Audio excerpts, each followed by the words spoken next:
Hello, I'm Brad Taylor, fruit crop specialist at Southern Illinois University, and I'm here today, Tuesday afternoon, April 14th, 2020, and we're looking at a weather forecast at a time when our fruit crops are in full bloom or even past full bloom, and in the case of vineyards, the shoots are budded out, and tonight, there's a forecast of temperatures below freezing. This is a big concern because our fruit crops, depending on the stage of development at this time for grapes, could stand somewhere between 27 and 29 degrees Fahrenheit. The problem is we have a range of bud development that is in that range. Currently, the weather forecast is predicting temperatures down into the 31 degrees Fahrenheit. I'm quite concerned about that number because the air is so dry today, and we've had some cloudy overcast conditions today to limit solar heating of the ground, and as well, highest temperature today is only going to be very low 50s. So the problem we're facing is temperatures that are reported by the Weather Service are generally around weather stations that are situated close to urban areas that represent heat islands often, a little more stored heat. And so out here in the countryside where we are today at Blue Sky Vineyards, we're going to anticipate temperatures could be 3 or 4 degrees cooler than what the Weather Service is reporting as the low tonight. So a low of 31 degrees predicted, we could have 26 degrees here on the farm. And so our concern is we've got susceptible tissue that's likely to be killed by those conditions. And so I came out to visit Caleb Wilson, and Caleb Wilson is Caleb Wilson is implementing a strategy that may improve the hardiness of this green tissue on the grapevine. Caleb, you want to talk about what you've been doing today? Yeah, for sure. It's probably 90% certain that there's going to be a freeze or a frost in the morning. So today we used a mixture of sugar and water-soluble fertilizer. This happens to be 9-15-30, which 30 pounds is representing the potassium level. And so today I put a tank mix together of 5 pounds of sugar per acre, along with 8 pounds of water-soluble fertilizer, 9-15-30. With that, today I sprayed about 35 gallons of water per acre on the entire vineyard. I left a few rows in most blocks that I did not treat just to see. Why did you leave those rows, Caleb? Well, I wanted to see if the spray that I put together today and applied was effective or yes, not. Real critical because we don't have a lot of experience using these products in this area. I have seen anecdotal situations over the last couple of years that showed, I think, increased survival when we had temperatures at the 23 to 24 degree range. Hopefully we don't get quite that low. I hope not. So, and right now grapes are particularly susceptible to freeze injury. So I think this is a really good thing that you're trying here today, and we'll follow up, come back and look tomorrow to see how well we did. The concern is it was some trouble and some product to apply out here. Are you concerned about that you might have wasted your time today? It's possible, but I would rather try something than nothing. Yeah, and I like your selection of products because we know that if sugar is absorbed by the living plant cells on those green shoots, and the potassium is absorbed, and both of those are absorbed fairly readily by that green tissue, that's going to reduce the freezing point of that tissue by a few degrees. And those few degrees could be very critical in determining survival. So I think this is pretty interesting project, and I wondered if we could go out and maybe look at a block Maybe look at your cab front block and just kind of look at where the bud stage is and control versus treated? Yeah, without a doubt. Okay, well let's go. Let's do it. Okay, I'm here in the Vigneault block at Blue Sky, and we're looking at a cane here that has about 8 nodes, and you can see a range in development, but most of these buds are fully expanded.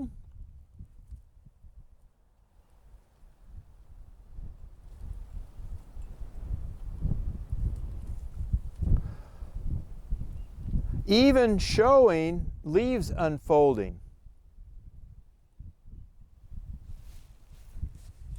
Now, this differential in bud development is really critical to look at.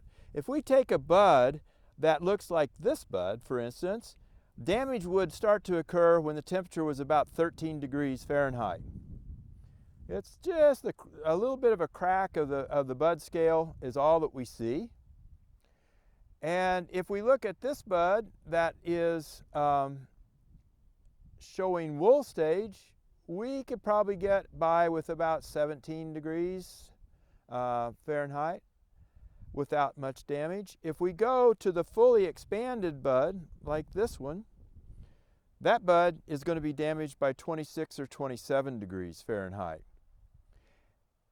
And then if we go further and look at the buds or the node here where we have leaves unfolded, these can be damaged by temperatures of somewhere in the range of 28 to 29 degrees Fahrenheit, depending on all the specific ambient conditions, humidity and length of time of exposure, ice nucleating sites, all kinds of things. But this is, tonight, I predict, based on the weather temperatures that we're looking at, or the weather predictions that we're looking at, would suggest that this bud will be lost.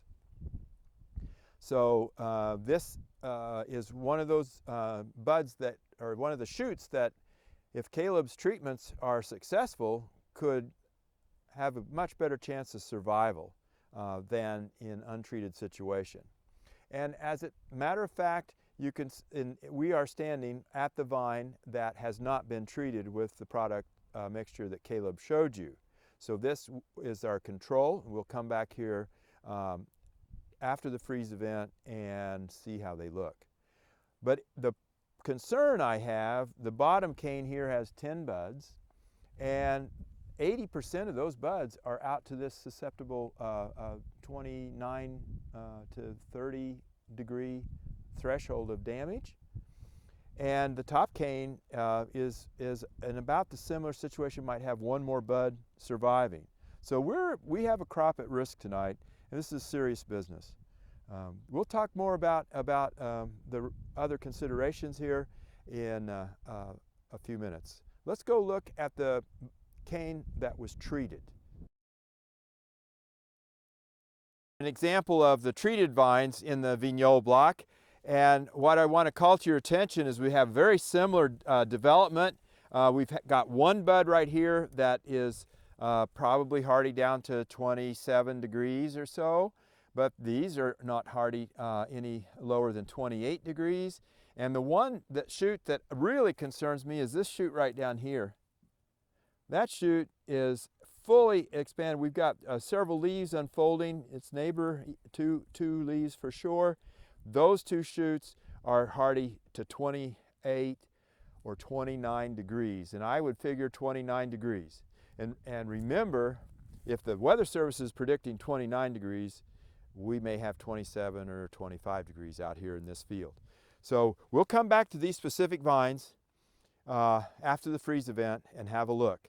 I would also call to your attention here, we're looking at a 4-foot section of trellis, and so on that 4-foot section of cane, we'll be able to make, but once we assess the damage that might occur, we will be able to make an estimate of what crop potential is here, give you a little bit of feedback on that. I hope that this doesn't happen. We're hoping that the wind will keep blowing and the temperatures are going to reach 30 degrees or 31 degrees and no ice crystal formation occurring inside this green tissue. Let's cross our fingers. We find ourselves here now at the Chardonnay block at Blue Sky Vineyards, and I, quite frankly, feel a poignant moment approaching. What I want to show you is the shoots have developed to the point that we can actually see the fruit cluster. We have 5 leaves in the process of unfolding, and we have two fruit clusters that are already easily visible. This tissue has the maximum amount of water content in the living cells, and that makes this tissue very, very vulnerable to freeze damage during the oncoming event tonight. And the problem is with this particular situation is this has a hardiness. We're going to anticipate damage probably starting at 29 or even 30 degrees air temperature at the height of this cane.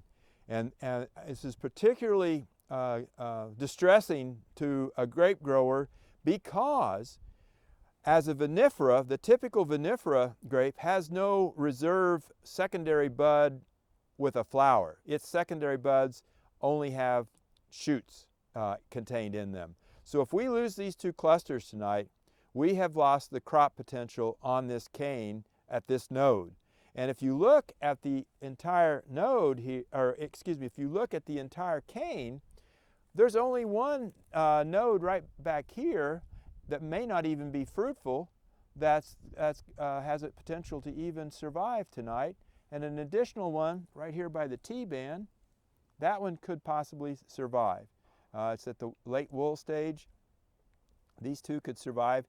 If I look at this, we'll do more detailed counts tomorrow, but I'm anticipating if the weather pattern holds tonight, 90% loss in crop in this block. Let's hope that that doesn't happen. And Caleb informed me that he sprayed the entire block with his sugar potassium solution, and we'll see if it works. We've moved over to the Cab Franc block at Blue Sky Vineyard, and I'm here with Caleb Wilson, the viticulturist in charge. And I have a pretty interesting situation set up here. We have on one cordon, or one side of the vine, we have spur pruned sites, and then on the other side we have cane pruned side of the vine. Caleb, tell me what you see in terms of the stage of bud development here. Are you worried about our impending frost? Without a doubt, it looks to me, and it's pretty apparent throughout the block that a lot of the spurs, the buds are a little farther along in development than the canes that we laid down. This is a pretty good example, I think, right here. You can see this. We've got 2 leaves out, and like we saw in the Chardonnay and the Vigneault, this stage of development is really, really susceptible. And I'm saying 29, 30 is going to wax it. But look at the development over here, Caleb. What do you think about this?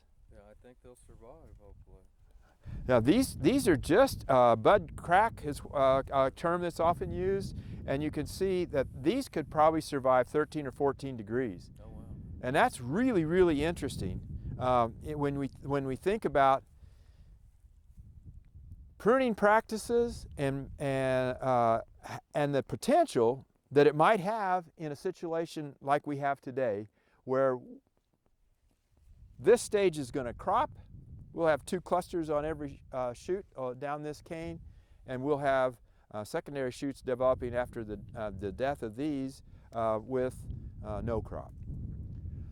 So I think we should also go look at this treated side of your Cab Franc so we can come back and check that out after the freezing event.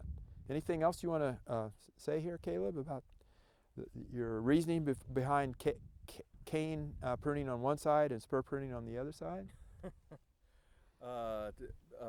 Disease control is my main reason for doing a lot of cane pruning. However, typically I usually can't get away without adding some spurs to it. It depends on the scenario, just to bump up my shoot density.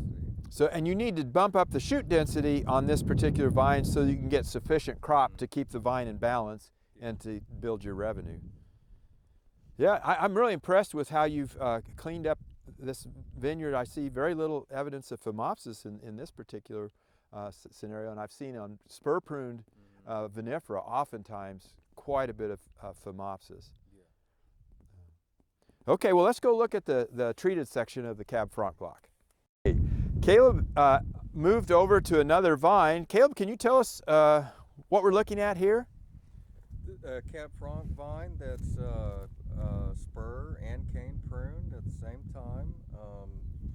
The shoot density should be in the 30 to 40 shoots per vine. I don't think I've got it right here, but.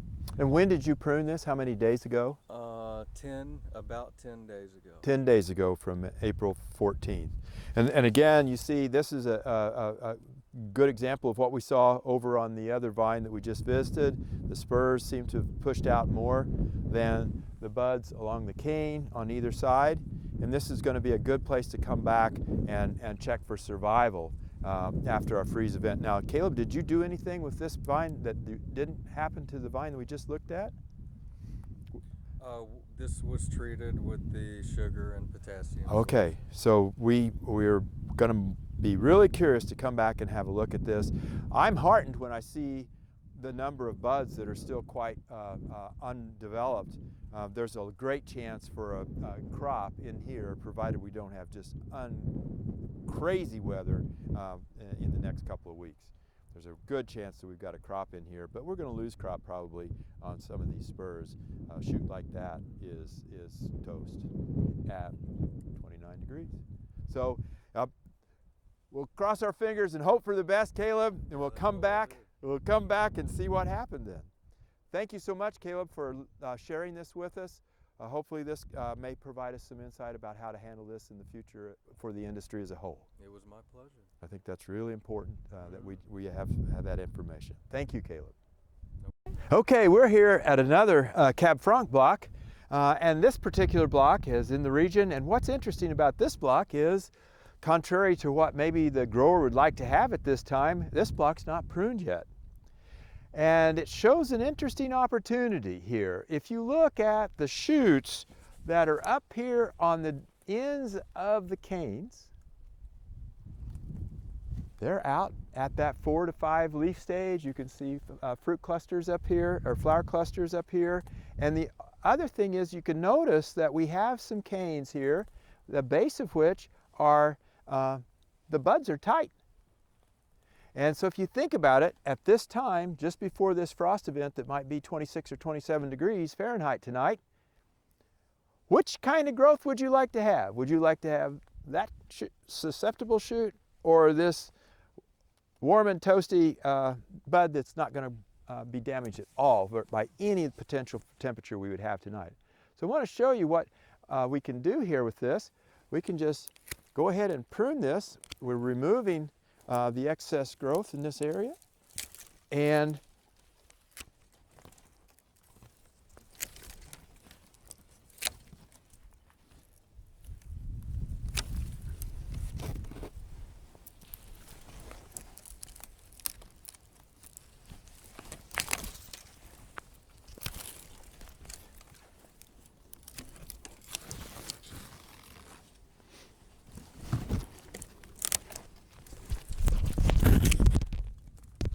so if you look at what we've developed here, we have great opportunity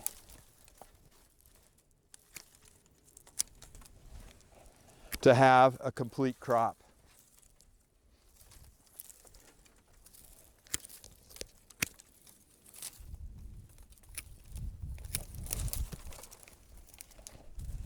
So this is a technique that's called double pruning or delayed fine pruning.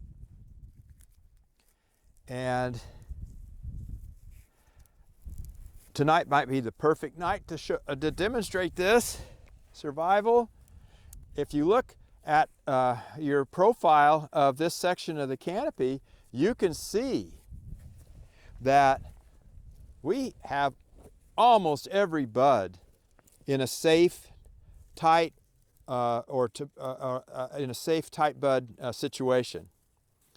And this happens in most grapevines, or in grapevines in most seasons. But look at the crop potential that you have here. I might lose this one shoot here and maybe one shoot down here, one or two shoots down here, but the rest of this is safe. And this, we'll come back tomorrow and look at this, and we'll compare it to some shoots. You see some shoots here as an example that are out. We'll make a comparison. This photo right here, this picture, demonstrates the incredible opportunity to gain a crop by delaying the time of your final pruning. And we'll talk more about that later after we see how this turns out.